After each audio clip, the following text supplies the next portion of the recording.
నీ కొమ్మల్లో గువ్వ ఆ గుమ్మల్లోకెళ్ళిక్కూ అంటుంది విన్నావా?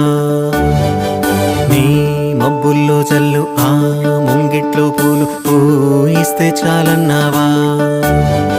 ఏమవుతున్నా గానీ ఏమైనా అయిపోనీ ఏం పర్వాలేదన్నావా?